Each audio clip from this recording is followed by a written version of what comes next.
અમદાવાદના વસ્ત્રાપુર વિસ્તારમાં પોલીસની પીસીઆર વાન જ્યારે પેટ્રોલિંગ કરી રહી હોય અને અચાનક એક જગ્યાએ રૂકે છે, ત્યાં એક કપલ એક એક્ટિવા પર બેઠું હોય છે.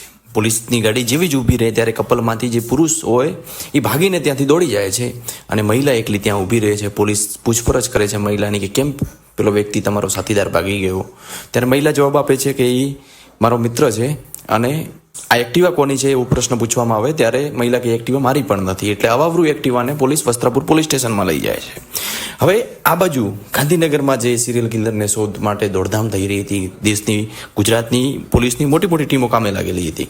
એમાં એઆઈ જાડેજા કરીને પીઆઈ છે, એ દરેક ગાંધીનગર અને અમદાવાદના દરેક પોલીસ સ્ટેશનમાંથી ગુમ થયેલી એક્ટિવાની આવેલી અરજીઓ અને કેટલી એક્ટિવા રિકવર થઈ એની વિગતો મંગાવે છે. એમાં એક વિગત આ વસ્ત્રાપુર પોલીસ સ્ટેશનની પણ આવે છે. ત્યારે ગાંધીનગરથી અમદાવાદ પીઆઈ જાડેજા જાય છે, તપાસ કરે છે કે આ એક્ટિવા હતી, સાથે સ્ત્રી કોણ હતી તો સ્ત્રીને બોલાવવામાં આવે, તેની સાથે પૂછપરછ કરવામાં આવે. એટલે પીઆઈ જાડેજાને થોડોક ડાઉટ જાય છે. એ જાણી અને પોતે એ સ્ત્રીના નંબર સેવ પોતાની જોડે લઈ લે છે અને એને ટ્રેસ પર નાખી દે છે. બીજા જ દિવસે એ સ્ત્રીના મોબાઈલ પર એક અનનોન નંબરથી ફોન આવે છે. એ થોડીક વાર વાત થાય છે અને પછી એ નંબર સ્વિચ ઓફ થઈ જાય છે. આવી રીતે 2 દિવસ ફરી બાદ એ સ્વિચ ઓફ થયેલો મોબાઈલ ફરીથી ખુલે છે અને ફરીથી એ સ્ત્રીના મોબાઈલ નંબર ઉપર ફોન આવે છે. એટલે પીઆઈ જાડેજાનો ડાઉટ વધારે ક્લિયર થાય છે. હવે પોતે એ લોકેશન મેળવી લે છે કે કઈ જગ્યાથી આ સ્વિચ ઓફ થયેલો મોબાઈલ ખુલી અને ફોન આવે છે અને એની એ નંબર પરથી એની વિગતો મંગાવી. ત્યારે એ જે વિગતોના આધારે જે આધાર કાર્ડનો ફોટો હતો, જે વિગતોમાં જે મોબાઈલ લેતી વખતે જે ફોટો આપેલો એ ફોટો અને ગાંધીનગરનો જે વોન્ટેડ સિરિયલ કિલર હતો એ બંનેનો ફોટો મળતો આવે છે. અને પીઆઈ જાડેજાને લાગે છે કે હવે કેસ સોલ્વ થઈ ગયો. એ પોતે લોકેશનના આધારે, સિમ કાર્ડના લોકેશનના આધારે ઘટના સ્થળે પહોંચી અને વ્યક્તિને અરેસ્ટ કરે છે, લઈ આવે છે ગાંધીનગર. તો ખરેખર એ મોનિસ નામનો વ્યક્તિ, જે ગાંધીનગરમાં લગાતાર 3 મર્ડર કરેલો વ્યક્તિ, આજે પોલીસના જબ્બે થઈ જાય છે. લાવીને એની સાથે પૂછપરછ કરવામાં આવે. જોકે બલકે ગુજરાતના એ સમયના ડીજીપી શિવાનંદ ઝા પણ આ મોનિસની પૂછપરછ કરે છે. ત્યારે વધુ એક રાજ સામે આવે છે ખુલીને કે મોનિસે આટલું બધું સોનું ચોરીને લીધું તો એ આપ્યું કોને, અને આપ્યું તો એના પૈસા કેટલા મળ્યા, એ ક્યાં સંતાડ્યા, આ મર્ડર કરવાવાળી પિસ્તોલ ક્યાં સંતાડી હતી. તો બધી રીતે ખબર પડે છે કે મોનિસ અમદાવાદના માણેક ચોકના વિસ્તારમાં એક વિશાલ સોની નામના વ્યક્તિને આ બધું સોનું વેચતો હતો.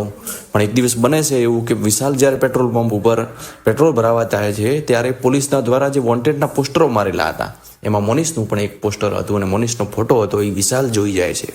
વિશાલ મોનિસને ફોન કરે છે કે ભાઈ, તું મર્ડર કરીને તો સોનું નથી લાવતો ને, તું મને ક્યાંક ફસાવીશ. આ વાત જ્યારે મોનિસના કાને પડે ત્યારે મોનિસને ખબર પડે કે ભાઈ હવે જો આપણે ટકવું પડશે, જો પોલીસની હાથે પકડાવવું નથી તો આપણે વિશાલનો પણ ખેલ ખતમ કરવો પડશે. મોનિસ 2 દિવસ સુધી વિચારે છે કઈ રીતે વિશાલને નિપટાવવો, કઈ રીતે વિશાલનું મર્ડર કરવું, કઈ રીતે વિશાલનું કાળસ કાઢવું. 2 દિવસ પછી મોનિસને એક ખતરનાક ખ્યાલ આવે છે. એક ખતરનાક કારસો ઘડી નાખે છે અને એની વિશાલને ફોન કરે છે કે ભાઈ આજે સોનું વધારે જથ્થામાં મને મળ્યું છે, પણ એ લેવા માટે આપણે બંને જણાએ તારી ઇકો ગાડી લઈને જવું પડશે. આમ કરી અને મોનિસ વિશાલને બોલાવે છે. બંને જણા નર્મદા કેનાલની પેરેલલ આવેલા એપ્રોચ રોડ ઉપર ચાલ્યા જાય છે. ધીમે ધીમે ધીમે એક અવાવરી જગ્યા આવે, આજુબાજુ બાવળ હોય, એ જગ્યાએ ઇકો ગાડીમાં મોનિસ નામનો વ્યક્તિ જે સિરિયલ કિલર હતો એ વિશાલને પોઈન્ટ બ્લેક રેન્જથી, એ રિવોલ્વરથી આ વિશાલ સોનીની હત્યા કરી નાખે છે અને એની જે લાશ હોય એને ગટરમાં ફેંકી દે છે. ત્યાં સુધી પૂરું નથી થતું. 2 દિવસ પછી વિશાલ મોનિસ ફરીથી જોવા આવે છે કે ગટરમાંથી લાશ બહાર તો નથી આવી ગઈ ને. ફરીથી એમાં લાશને બહાર કાઢી એની સાથે પથ્થર બાંધી અને લાશને ડૂબાડી દે છે. 1 દિવસ રૂકીને ફરીથી ઓટો મારવા આવે છે કે લાશ ઉપર તો નથી આવી ગઈ ને, પણ પરંતુ લાશ વધારે પાણીના જથ્થાના લીધે ફરીથી ઉપર આવી ગઈ હોવાના લીધે આ મોનિસ જેવો જે નિર્દય વ્યક્તિ હોય એ લાશને બહાર કાઢી એના કટકા કરી અને ફરીથી ગટરમાં ફેંકી દે છે.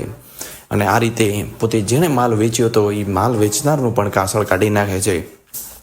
આમ 4 મર્ડરનો ગુનેગાર અંતે ગાંધીનગર પોલીસ સીઆઈડી ક્રાઇમ બ્રાન્ચના હોશિયારીના લીધે, કુનેહના લીધે જબ્બે થાય છે અને એક સુરક્ષિત સિટી, સુરક્ષિત શાંતિ, સુરક્ષા અને વ્યવસ્થાની સ્થાપના થાય છે. મિત્રો, આવી જ રીતે આવી જ વાર્તાઓ સાંભળવા માટે રાઠોડ સ્ટોકને ફોલો કરજો, લાઇક કરજો અને જો વાર્તા પસંદ આવી ગઈ હોય તો બીજા સાથે શેર કરજો. અને આવી રીતના કોઈ શંકાસ્પદ ઘટના તમને જો જાણવા આવે તો જરૂર પોલીસને જાણ કરજો. જય હિન્દ, જય ભારત મિત્રો.